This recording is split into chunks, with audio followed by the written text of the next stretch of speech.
بلغ العلا بكماله كشف الدجى بجماله حسنت جميع خصاله صلوا عليه وآله।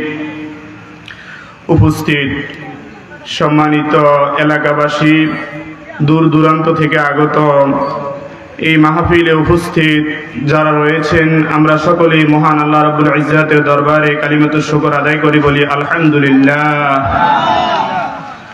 মাহফিলের প্রধান মেহমান মাওলানা নাসিরউদ্দিন হেলালি মাদ্দাদিল্লাহুল আলিয়া ইনশাআল্লাহ আপনাদের মধ্যে তাফসীর পেশ করবেন। এছাড়া মাহবুবুর রহমান আল মাদানী সাহেব রয়েছেন, আমার ভাতিজা এলাকার আলেমে দ্বীন মাওলানা রাশেদ পাটোয়ারি আলোচনা করেছেন, আমার কাছে ভালোই লেগেছে। অত্যন্ত সুন্দর সুর এবং যুক্তি দিয়ে কথা বলে। আল্লাহ সুবহানাহু ওয়া তাআলা তার কণ্ঠের মধ্যে বারাকা দান করুক, সকলে বলি আমিন। আর আমরা এখানে যারা উপস্থিত হতে পেরেছি, আমরা সকলেই আল্লাহর কাছে ফরিয়াদ করি, আল্লাহ সুবহানাহু ওয়া তাআলা আমাদেরকে আজকে যে মাহফিলে এসে আমরা বসলাম, এর উসিলে আমাদেরকে নেকজাদা দান করুক, সকলে বলি আমিন। প্রিয় ভাইয়েরা, এই যে হিলফুল ফুজুল নামক যেই সংগঠন আজকে এই মাহফিলের আয়োজন করেছে, এই নামটি একটা ইতিহাস, শুধু ইতিহাস নয়, এটা স্বর্ণাক্ষরে লেখা একটা ইতিহাসের অংশ। রাসূল কারীম সাল্লাল্লাহু আলাইহি ওয়াসাল্লামের মক্কি জীবনে তখনও তিনি নবুয়ত পাননি। নবুয়ত প্রাপ্তির আগে যখন মক্কা জুড়ে অশান্তি, জাহালাত চারদিকে ছড়িয়ে ছিটিয়ে ছিল, এমত অবস্থায় শান্তির জন্য, যাবতীয় অত্যাচার বন্ধ করার জন্য কয়েকজন ফজলকে নিয়ে তিনি এই সংগঠন তৈরি করেছেন। একজন ছিল ফজল, একজন ছিল ফাজেল, একজন ছিল ফুজাইল, আর একজন ছিল মুফাদ্দল। কয়েকজন ফজল নিয়ে হেলফুল ফুজুল। হেলফুল মানে হলো শপথ, ফজলদের শপথ একটা অর্থ হতে পারে, আরেকটা অর্থ হতে পারে ফজল মানে হচ্ছে কল্যাণ। কল্যাণের শপথ নিয়েছেন বিশ্বনবী সাল্লাল্লাহু আলাইহি ওয়াসাল্লাম। আজকে 1400 বছর পরে এসে আমরা আমাদের সমেশপুরের মধ্যে এমন একটি নামে, এমন একটি ব্যানারে, এমন একটি দিনী জলসার আয়োজন হতে দেখেছি, মনে হয় যেন ইনশাআল্লাহ আমাদের এই সমাজ আগামীর দিন ইসলামের দিন, সোনালী দিন ইনশাআল্লাহ। বলুন আল্লাহ কবুল করুন, বলো আমিন। প্রিয় ভাইরা, যুবকরা যুগে যুগে ইসলামের জন্য যে খেদমত করেছে, যে অবদান রেখেছে, যে ভূমিকা রেখেছে, যে সাহস জুগিয়েছে, এটা অন্য সব শ্রেণীর চাইতে বেশি। বৃদ্ধরা সাধারণত একটু জড়তা কাজ করে, এখন যাওয়া ঠিক হবে কিনা, এটা ধরা উচিত হবে কিনা, কিন্তু যুবক তারুণ্য এমন একটা শক্তি, এই শক্তি কোনো বাধা এটা কি মানে না। এটা সত্যের জন্য, সাম্যের জন্য সর্বদা কি করে, লড়াই করে। আলহামদুলিল্লাহ। অনেক মুরব্বীরা বলবেন যে একসময় এলাকায় জারি গান, সারি গান হইতো, যাত্রা পালা কি হইতো। সেই যাত্রা পালার জায়গায় আল্লাহ কবুল করেছে, যুবকরা এখন ইসলামিক জলসা, কোরআনের জলসা প্রতিষ্ঠা করেছে। আলহামদুলিল্লাহ। সেই যুবকদের লক্ষ্যেই আমি একটা গুরুত্বপূর্ণ বিষয় আপনাদেরকে কথা বলার জন্য চেষ্টা করব। আল্লাহ আমাদেরকে জানার এবং মানার তৌফিক দান করুক, বলি আমিন। আমি কোরআনের সূরা মায়েদা থেকে তেলাওয়াত করেছি। আল্লাহ সুবহানাহু ওয়া তাআলা বলেছেন, ইয়া আইয়ুহাল্লাযীনা আমানু, হে ঈমানদারগণ, ইন্নামাল খামরু ওয়াল মাইসিরু ওয়াল আনসাবু ওয়াল আজলামু রিজসুম মিন আমালিশ শাইতানি ফাজতানিবুহু লাআল্লাকুম তুফলিহুন। হে ঈমানদারগণ, নিশ্চয়ই মদ, জুয়া, তারপরে মূর্তি, তীরের মাধ্যমে ভাগ্য গণনা, এগুলো অপরাধ, গুনাহ, শয়তানি কর্মকাণ্ড। কাজেই তোমরা এগুলা থেকে বিরত থাকো, তবেই তোমরা সফল কাম হতে পারবে। আমার আজকের আলোচ্য বিষয় হলো মাদকের ভয়াবহতা নিয়ে আমরা জানা এবং সচেতনতা অবলম্বন করা। বুঝতে পারছেন?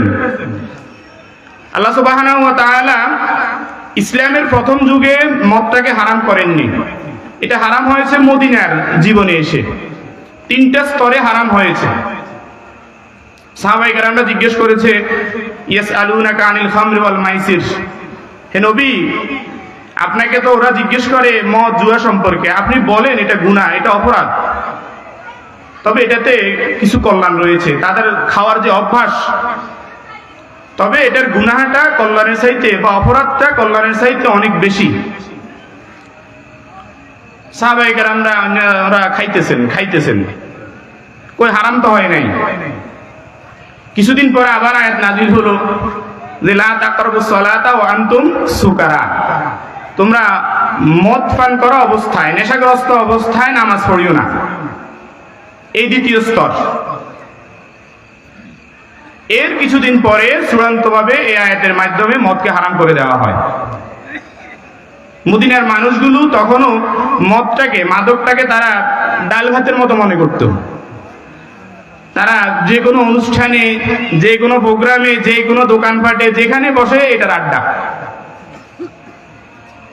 এমত অবস্থায় যখন মদ হারাম হলো, রাসূল করিম সাল্লাল্লাহু আলাইহি ওয়াসাল্লামের এই বাণী সাহাবায়ে কেরামদের মাধ্যমে যখন এদিক ওদিক পৌঁছে দেওয়া হলো, দেখা গেল মদিনার অলিতে গলিতে সমস্ত মাদকগুলো তারা ঢেলে দিল রাস্তাঘাটে।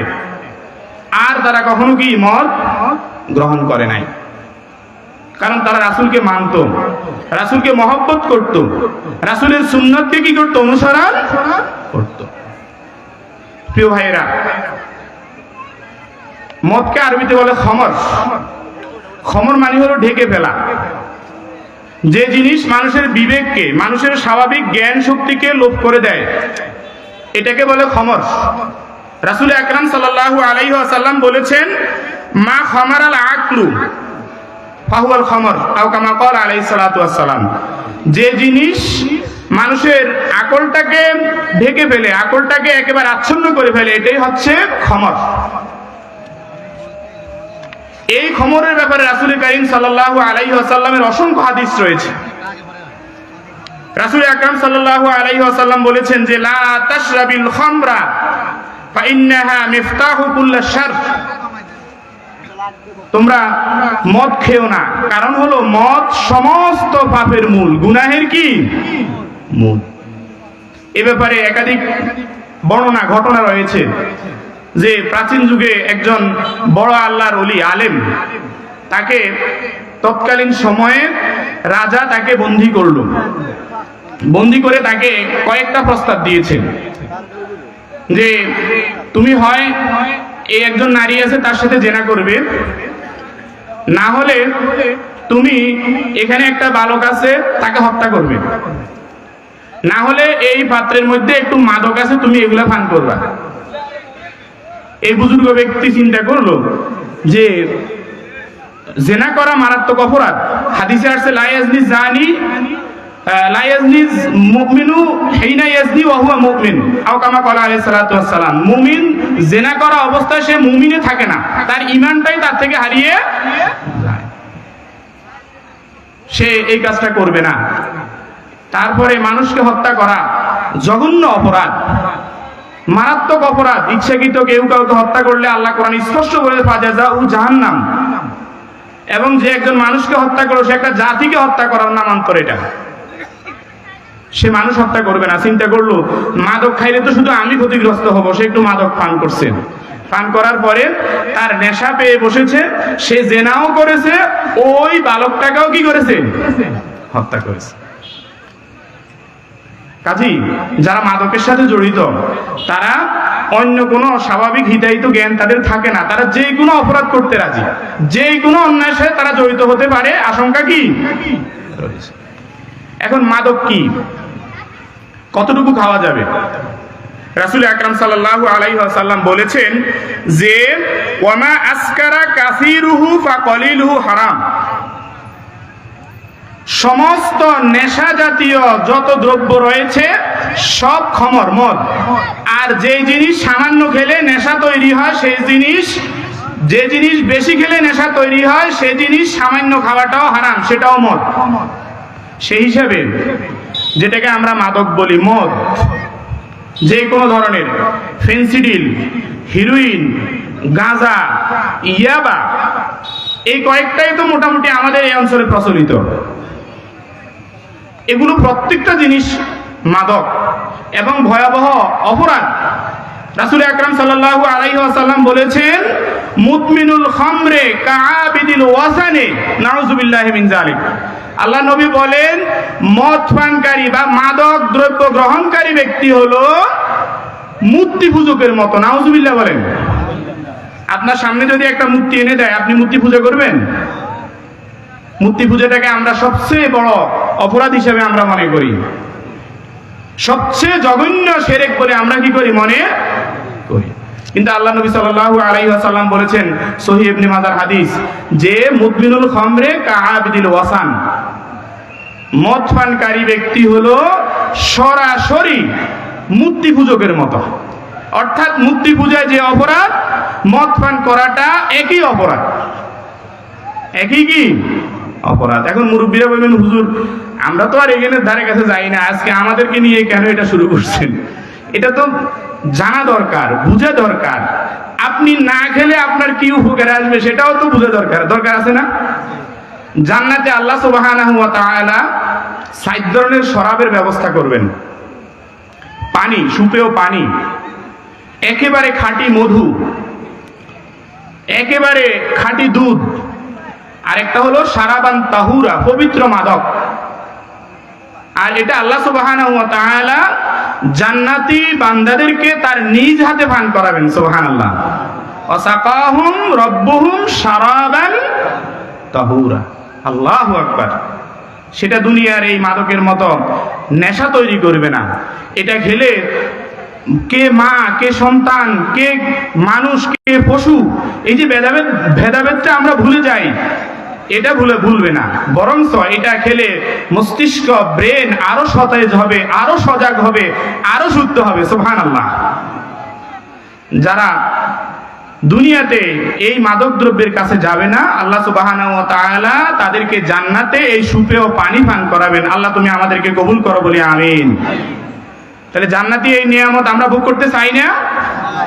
যদি সেটা চান, তাহলে অবশ্যই আপনি যেভাবে বেঁচে থাকবেন, আপনার আশেপাশে এই সমাজের মানুষগুলো যাতে বেঁচে থাকে, সেই ব্যাপারে সকলেই সংঘবদ্ধভাবে ভূমিকা রাখবো আমরা, ঠিক কিনা? আল্লাহ তুমি আমাদেরকে কবুল করো বলি আমিন। প্রিয় ভাইরা, এই মাদকের ব্যাপারে রাসূল আকরাম সাল্লাল্লাহু আলাইহি ওয়াসাল্লামের একটা হাদিস রয়েছে, সহিহ তিরমিজির 1295 নম্বর হাদিস। রাসূল আকরাম সাল্লাল্লাহু আলাইহি ওয়াসাল্লামের এই হাদিসটা বর্ণনা করেছেন আনাস বিন মালিক এবং আব্দুল্লাহ ইবনে ওমর রাদিয়াল্লাহু তাআলা আনহু। তারা দুজনেই বলেন যে লাআনা রাসূলুল্লাহ সাল্লাল্লাহু আলাইহি ওয়াসাল্লাম ফিল খামরি 10। রাসূল আকরাম সাল্লাল্লাহু আলাইহি ওয়াসাল্লাম মাদকের ব্যাপারে 10 শ্রেণীর লোককে লানত দিয়েছেন, অভিশাপ দিয়েছেন। এই 10 শ্রেণীর মধ্যে আমাদের এই সমাজে মদ খায় না এরকম অনেকেই আছে। মদ খায় না এরকম অনেকেই কি আছে। 1 নম্বর, রাসূল আকরাম সাল্লাল্লাহু আলাইহি ওয়াসাল্লাম বলেন, আসিরাহা ওয়া মুতাসিরাহা। যারা মদ বানায়, যারা মদের ফ্যাক্টরি দেয়, যারা মদ শ্রমিক হিসাবে মদের কারখানায় কাজ করে, মাদকের কারখানায় কি করে, কাজ করে। তারপরে রাসূল করিম সাল্লাল্লাহু আলাইহি ওয়াসাল্লাম বলেন, ওয়াশারিবাহা, যারা মদ পান করে, মাদক দ্রব্য যারা কি করে, গ্রহণ করে। ওয়াহামিলাহা, যারা মাদকের পণ্যটা যারা বহন করে, হাতে করে, কাঁধে করে, গাড়িতে করে। ওয়া মাহমুলাতা ইলাইহা, যে জিনিসের উপরে বহন করে নিয়ে যাওয়া হয় সেই যানবাহনের উপরেও আল্লাহ নবীর অভিশাপ, লানত। ওয়া সাফিয়াহা ওয়া বাইয়াহা, যে এই মাদকের দোকানে চাকরি করে তাকেও আল্লাহ নবী লানত দিয়েছেন। এই ব্যাপারে কথা আছে। আমাদের বাংলাদেশে অনেকে 5 স্টার হোটেলে চাকরি করে না? প্রবাসে অনেকেই বিভিন্ন ধরনের পানীয়, ফাস্ট ফুড বা বিভিন্ন ধরনের অ্যালকোহল যেখানে আছে এরকম এই হোটেল মোটেলগুলোতে চাকরি করে কিনা?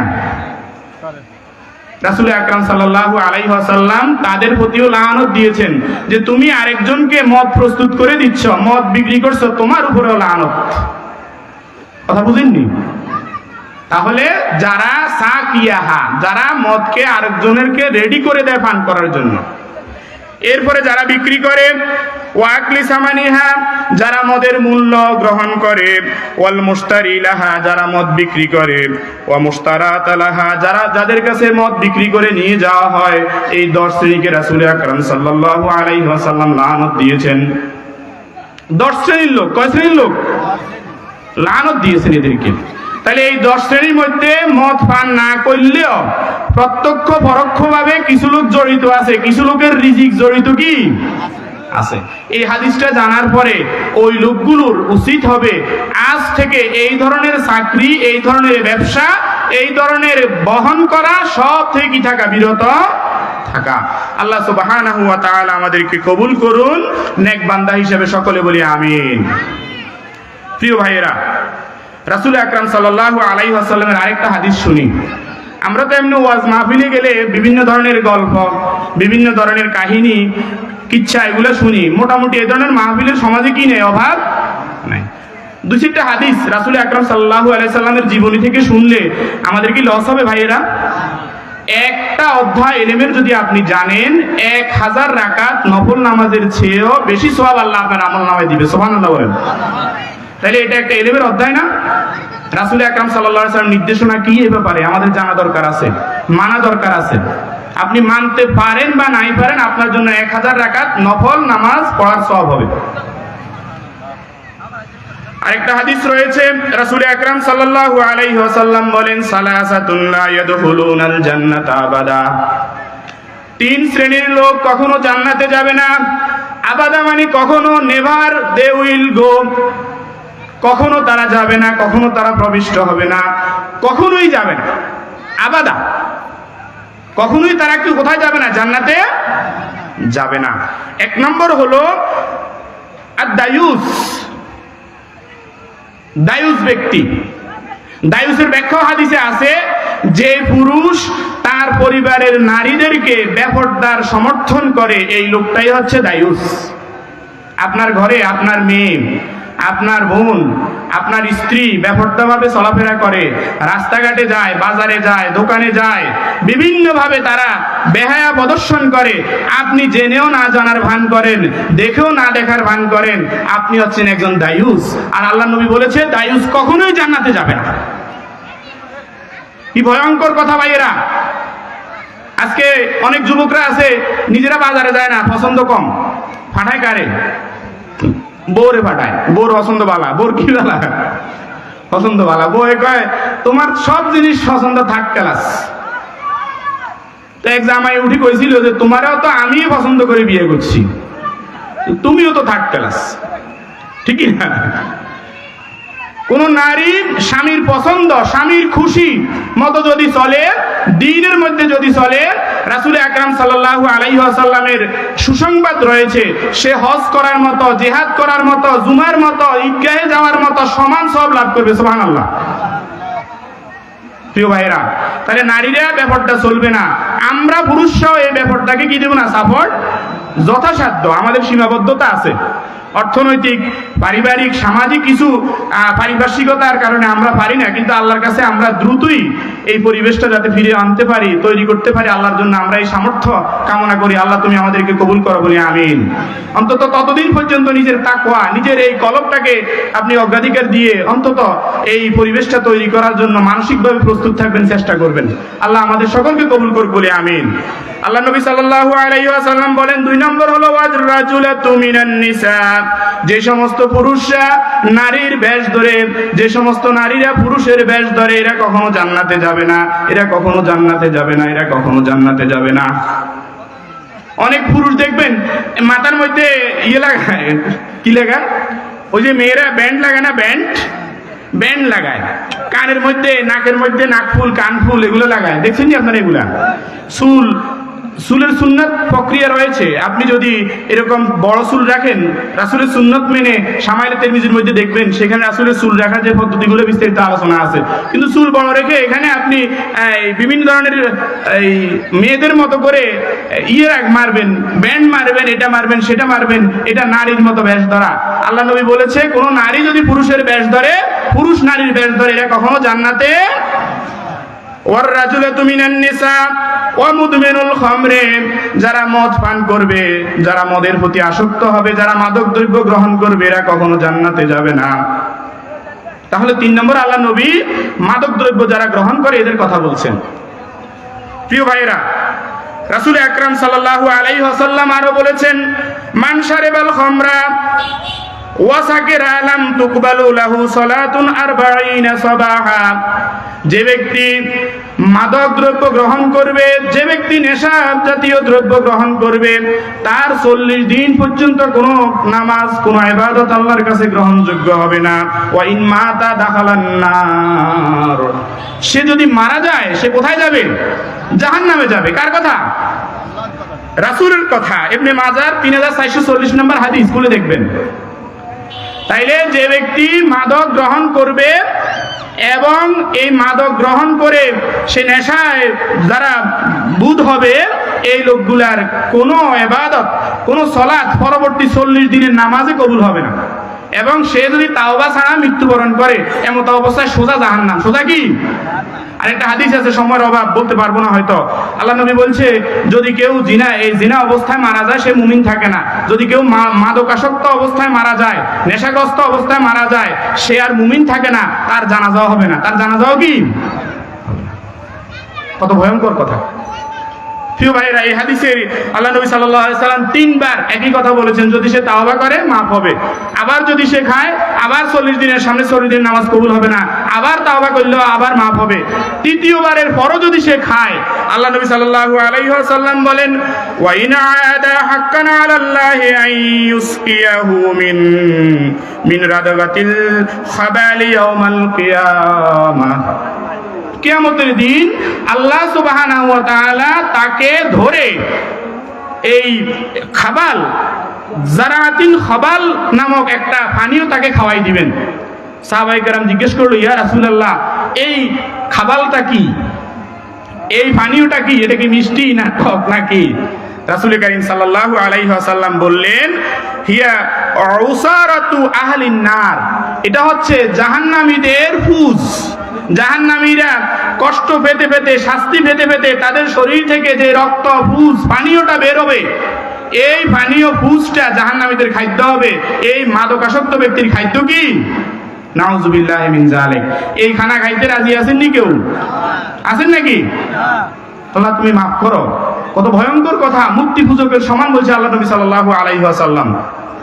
তাইলে মূর্তি পূজা অথবা জাহান্নামে এই 3 খাবালা খাওয়া থেকে বিরত থাকার জন্য আমরা মদ থেকে কি থাকবো? বিরত থাকবো। আল্লাহ তুমি আমাদেরকে এই ভয়ঙ্কর অপরাধ থেকে, অন্যায় থেকে বেঁচে থাকার তৌফিক দান করো। সকলে বলি আমিন। প্রিয় ভাইরা, এখন কথা হলো, মদ এটা আমরা খাই না, ঠিক আছে, আল্লাহ তুমি মাফ করো। যারা এই সমাজে মদ খায় এদেরকে তো একটা ব্যবস্থা করতে হবে, করা দরকার না? এখন এই একটা জিনিস খেয়াল করবেন, সব মাদুদি কিন্তু বিড়িখোর। এবার আমার কথা মনে অনেকে মনে কষ্ট নেবেন। সব মদের কারবার শুরু হয় বিড়ি থেকে, সিগারেট থেকে। বিড়ি সিগারেট দিয়ে শুরু, আর মদ দিয়ে কি শেষ। বোঝা যায় এই বিড়ি সিগারেট থেকেই মদের উৎপত্তি। এজন্য অধিকাংশ ওলামায়ে কেরাম, ফুকাহে কেরাম, মুহাদ্দিসিনে কেরাম বলেছেন যে বিড়ি সিগারেট খাওয়াও হারাম, এটাও মাদকের অন্তর্ভুক্ত। একটা হাদিস বলি এই মর্মে, রাসূল কারীম সাল্লাল্লাহু আলাইহি ওয়াসাল্লাম বলেছেন, ইবনে মাজাহ 3447 নম্বর হাদিস, যে ইয়াশরাব নাসুম মিন উম্মাতিল খামরা বিইসমি ইউসাম্মুনাহা ইয়াহু। আল্লাহ নবী সাল্লাল্লাহু আলাইহি ওয়াসাল্লাম বলেন, আমার উম্মতের মধ্যে একটা দল থাকবে, তারা নতুন নতুন নামে মদ খাবে, নতুন নতুন নামে মদ আবিষ্কার করবে, নতুন নামে তারা মদের আমদানি করবে, এই নামে তারা সালাই দিবে। এখন বাংলা কয় না, বাংলা মদ। এখন বিভিন্ন নতুন নতুন নাম আসছে বাজারে, আসছে না? নতুন নামে চলতেছে। আর এই নতুন নামের অন্যতম একটা অংশ কিন্তু এই বিড়ি সিগারেট এবং ওই সমস্ত পানীয়, যে পানীয়গুলোর মধ্যে অ্যালকোহল থাকে। সাধারণত সফট ড্রিঙ্কসে অ্যালকোহল অধিকাংশ পানীয়র মধ্যেই আছে। বিভিন্ন দেখবেন বাজারে এনার্জি ড্রিঙ্কস বলে বিক্রি করে, এগুলা খাওয়ার ব্যাপারে আমাদের সতর্ক থাকা উচিত। এগুলাতে অবশ্যই ওই মাদক, ওই আল্লাহ নবীর একটা হাদিস প্রথমেই বলেছি, যে জিনিসটা বেশি খেলে নেশা হয় সেই জিনিসের কমটাও মাদকের অন্তর্ভুক্ত, আর ওটাও হারাম। ওটাও কি হারাম। কাজেই যেটা কম খেলে নেশা হয়, সেটা বেশি খেলে নেশা হয়, সেটা কম খাওয়া যাবে না। আর যারা জর্দা খান, যারা গুল খান, তাদের ব্যাপারে কি বলবো? অনেক হুজুররাও খায়, অনেক হুজুররাও কি, আল্লাহ মাফ করুন, এই ব্যাপারেও আপনারা আরব বিশ্বের মদিনা মক্কা থেকে শুরু করে বিশ্বের মিশরের বড় বড় আলেমদের ফতোয়া শুনবেন, ওনারা এই ব্যাপারেও মত দিয়েছেন যে এগুলাও ওই মাদকের অন্তর্ভুক্ত। এগুলা খাওয়া থেকেও মুত্তাকি পরহেজগার ব্যক্তি বিরত থাকবে। জর্দা, গুল, এগুলা বেশি খেলেও শরীরের মধ্যে মাদকতা আসবে, আর এগুলাও একসময় নেশা, এগুলার প্রতি একটা নেশা তৈরি হবে। এজন্য মুমিন মুত্তাকি পরহেজগার যারা, আমি বাবারা ভাইয়েরা আপনাদের প্রতি অনুরোধ করব, পান খান, পান খাওয়াটা অপরাধ নয়, কিন্তু এর সাথে জর্দা, সাদা পাতা, তামাক পাতা, এরপরে গুলের অভ্যাস করা, এগুলো আল্লাহর রাস্তা আমরা ছেড়ে দেব। আল্লাহ তুমি আমাদেরকে সঠিক বুঝ দান করো, সকলে বলি আমিন। প্রিয় ভাইয়েরা, তাহলে এই যে হারাম বিষয়গুলো, এই হারাম বিষয়গুলো আমাদের সমাজে কিছু মানুষ ভিন্ন নামে খায়, কিছু মানুষ সরাসরি ওই নামে খায়, খায় কিনা? এই মানুষগুলো সামাজিকভাবে তারা কেউ আমাদের ভাই, কেউ আমাদের বন্ধু, কেউ আমাদের আত্মীয় স্বজন, ঠিক কিনা? এরা সাধারণত কৌতূহল বশত, বিশেষ করে যুব সমাজ, বিড়ি সিগারেটটা খায় শখ করে। বন্ধুর সাথে একটা আড্ডায়, একটা দোকানে, একটা এই পিকনিকে, একটা পার্টিতে গেছে, বন্ধুরা 4 জন খাইতেছে, সে তার পকেট থেকে প্রথমে আগায় দেয়, আরে খাবি না, কি হয়েছে? এই খাওয়া শুরু। 2-4 দিন বন্ধুরে বসে দিয়ে খাওয়ায়, 5ম দিন বন্ধুরে সে কিনি খাওয়ায়, ঠিক কিনা? তাইলে কৌতূহল বশত খায়, এবং এই আড্ডাগুলা, এই অনুষ্ঠানগুলা তাদেরকে এখানে প্ররোচিত করে, এবং তারা বিভিন্ন নেতাকে আদর্শ মনে করে। দেখবেন বিভিন্ন প্রোগ্রামে বড় বড় নেতা, যারা রাজনৈতিক নেতৃত্ব, তাদের সাথে মিশেও তারা এই ধরনের নেশা আসক্ত হয়। এই জন্য আমাদের ছেলে মেয়েরা, আমাদের ভাইয়েরা কোথায় চলে, কোথায় যায়, এই বিষয়গুলো আমরা খেয়াল রাখবো। আমরা তাদেরকে এই অবশ্যই কোন সঙ্গীর সাথে সে মিশবে, কোন বন্ধুর সাথে সে মিশবে, এটা আমরা নির্ধারণ করে দেব। আমরা এটাতে নজরদারি দিয়ে বন্ধুর মতো তার সাথে ব্যবহার করে তাকে বুঝাই নেব। তাহলে আশা করি আমাদের নতুন প্রজন্ম সেদিকে ঝুঁকবে না। আল্লাহ তুমি আমাদেরকে সঠিক জ্ঞান দান করো, বলি আমিন। এর দ্বারা আমাদের মানসিক ক্ষতি হয়, শারীরিক ক্ষতি হয়, আর্থিক ক্ষতি হয়। এটা তো আর বলার অপেক্ষা রাখে না, বলার অপেক্ষা রাখে? বিভিন্ন ধরনের রোগ বালাই দেখা দেয়, মানসিকভাবে এই লোকটা পাগলের মতো হয়ে যায়, তার সংসারে আর কখনো কি বসে না, মন বসে না, সে পাগল পাড়া। আপনাদের এলাকায় আশেপাশে আপনারা তাকাইলেই দেখবেন যে মদদির সংসারের কি অবস্থা। অল্পকালে সে একদিন মারা যাবে, অল্প বয়সে সে কি যাবে, মারা যাবে, তার ফ্যামিলিও শেষ, তার জীবনও শেষ, যৌবন শেষ, পরকাল কি সব শেষ এই মাদকের সবলে। প্রিয় ভাইয়েরা, অর্থনৈতিকভাবে দেখবেন মাদকাসক্ত ব্যক্তি যেই কোনো অপরাধ করতে সে বিন্দুমাত্র চিন্তা করে না। সে চুরি করে, চুরির মধ্যে ছোট চুরি থেকে বড় চুরি, সে সব চুরি করতে রাজি আছে। সে জেনা করে, জেনার ব্যাপারেও তার কোনো বাধা নাই, সে ডাকাতি করতেও রাজি আছে। সে রাজনৈতিক যেই কোনো অঘটন দুর্ঘটনা ঘটাই দিতে সে কি আছে, রাজি আছে, কারণ তার মূল উদ্দেশ্য হচ্ছে মাদক। এরা সমাজের জন্য অভিশাপ, এটা একটা মহামারী। আমরা সেই মহামারী থেকে বাঁচার জন্য আমরা কিছু পদক্ষেপ নিতে পারি।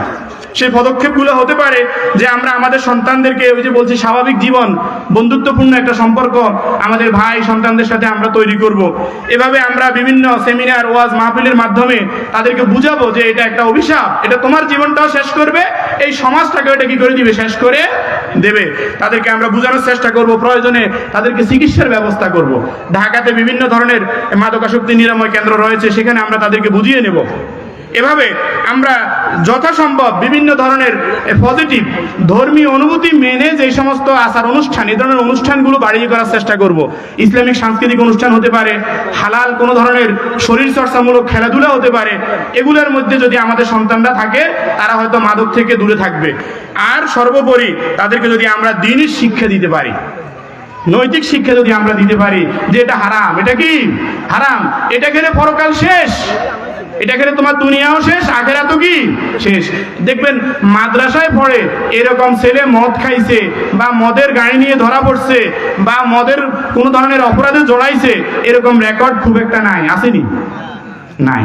মাদ্রাসার ছেলেরা মাদকের ব্যাপারে আলহামদুলিল্লাহ ভালো, জেনার ব্যবচারের ব্যাপারেও মোটামুটি ভালো বলা যায়। কিন্তু এই যাদের মধ্যে দ্বীনি ইলম নাই, ধর্মীয় অনুভূতি নাই, আল্লাহর ভয়, সর্বোপরি আল্লাহর ভয় যাদের মধ্যে নাই, এরাই এই ধরনের অপরাধগুলোতে কি জড়িয়ে পড়ে। আমরা সকলকে উদারত আহ্বান রাখবো, আসুন হেল্পফুল ফুজুলের মতো করে আমরা এই সমাজটা গড়ি। এই সমাজ থেকে সমস্ত মাদকাসক্ত ব্যক্তিকে আমরা সংশোধনের মাধ্যমে, বুঝানোর মাধ্যমে তাদেরকে আমরা সঠিক পথে আনার জন্য চেষ্টা করি।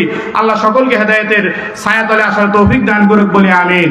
আমা তাওফিক ইল্লা বিল্লাহ। আসসালামু আলাইকুম ওয়া রাহমাতুল্লাহি ওয়া বারাকাতুহু। জি আলহামদুলিল্লাহ, মুহতারাম আমাদেরকে যে মাদক, আমাদের সন্তান, আমাদের ছোট্ট ছোট্ট সোনামণিরা যেভাবে আক্রান্ত হয়ে যাচ্ছে সেই বিষয়ে গুরুত্বপূর্ণ কিছু কথা বলেছেন, নসিহা করেছেন। আমরা যেন আমাদের সন্তানদেরকে, আমাদের আশেপাশে যারা এই কাজগুলো করে, আমরা যেন তাদেরকে সতর্ক করতে পারি। আল্লাহ যেন আমাদেরকে কবুল করেন, আল্লাহুম্মা আমিন। এখনই আজান হবে, আজানের পরে আমাদের এশার জামাত এখানে হবে। এরপরে আমাদের দ্বিতীয় অধিবেশন, আমাদের বিশেষ মেহমান হযরত মাওলানা মাহমুদুর রহমান আল মাদানী বালুয়াসমনি করজ করে নিয়ে হয়তো আলিপুর বা আমাদের এখানে এশার নামাজ আদায় করবেন ইনশাআল্লাহ। আমরা আমাদের হযরত মাওলানা এনামুল হক সাহেবকে আজকের এই মাহফিলের ইন্তেজামিয়া কমিটির পক্ষ থেকে অসংখ্য মোবারকবাদ এবং ধন্যবাদ জানাচ্ছি। আল্লাহ সুবহানাহু ওয়া তাআলা যেন